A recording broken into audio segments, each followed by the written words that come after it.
Hello बच्चों, आइए प्रश्न को देखते हैं। प्रश्न है वर्टिब्रेटा यानी कि कशेरुक प्राणी को विभिन्न वर्गों में बांटने के आधार की व्याख्या कीजिए।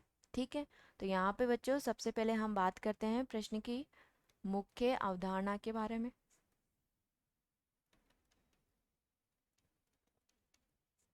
तो यहाँ पे प्रश्न की मुख्य अवधारणा है वर्टिब्रेटा। वर्टिब्रेटा जिसे हम क्या कहते हैं, कशेरुक प्राणी भी कहा जाता है, कशेरुक प्राणी।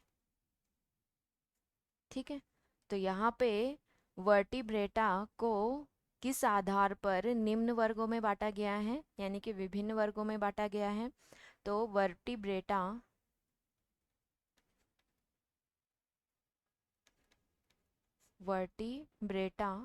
के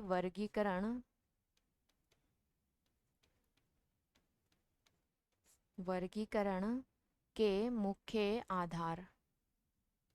तो हम यहाँ पे कुछ मुख्य आधार की बात करेंगे जिनके आधार पर वर्टिब्रेटा को विभिन्न वर्गों में बांटा गया है। ठीक है, तो यहाँ पे सबसे पहले हम बात करते हैं कि वयस्क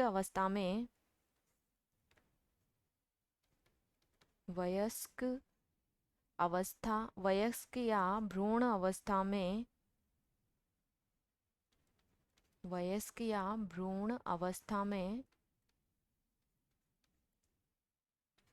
अवस्था में क्लोम विदर का पाया जाना, क्लोम विदर पाया जाता है, पाया जाता है। ठीक है, त्वचा पर श्लेष्म ग्रंथियां उपस्थित होती हैं। ठीक, दूसरा जो आधार है वो है कि इनकी त्वचा पर श्लेष्म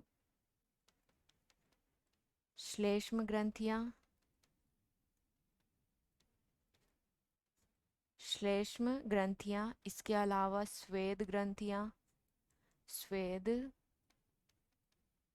ग्रंथियां और तेल ग्रंथियां यानी कि ऑयल्स ग्लैंड, तेल ग्रंथियां और दुग्ध ग्रंथियां भी पाई जाती हैं, ग्रंथियां उपस्थित होती हैं। ठीक है, इसके अलावा जो आधार हैं वो है कि इनका जो अंतःकंकाल है, अंतःकंकाल किसका बना होता है, उपास्थि या अस्थियों का बना होता है, उपास्थि।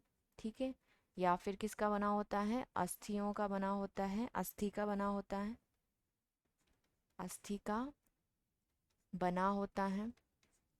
ठीक है, इसके अलावा जो मुख्य आधार है वो है कि हृदय में वेश्मों की संख्या होती है और जो अग्रपाद किसमें रूपांतरण हो जाता है, अग्रपादों का रूपांतरण पंखों में हो सकता है। अग्रपाद किसमें रूपांतरण हो जाता है, रूपांतरण पंखों में हो जाता है। अग्रपादों का रूपांतरण किसमें हो जाता है, पंखों में हो जाता है। ठीक है, इसके अलावा ये असमतापी और समतापी दोनों ही प्रकार के होते हैं, असमतापी। ठीक है, या समतापी,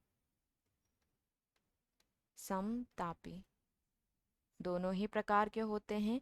और अंडज भी हो सकते हैं, और कैसे होते हैं, जरायुज भी होते हैं, अंडे देने वाले भी होते हैं। ठीक है, या हम कह सकते हैं कि ये कैसे होते हैं, जरायुज भी होते हैं, जरायुज भी होते हैं। और जो इनके अंडे हैं वो अंडे कैसे होते हैं, अंडे कवच रहित या कवच युक्त होते हैं। ठीक है, तो यहाँ पे जो इनके अंडे हैं वो कैसे होते हैं, कवच युक्त व कवच रहित भी होते हैं। अंडे कवच युक्त या कवच रहित भी पाए जाते हैं। ठीक है, तो ये क्या हो गए, कुछ इनके मुख्य वर्गीकरण हैं।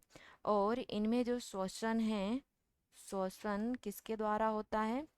शोषण के लिए इसमें क्या पाए जाते हैं? क्लोम भी पाए जाते हैं और फेफड़ों द्वारा भी इनमें शोषण होता है।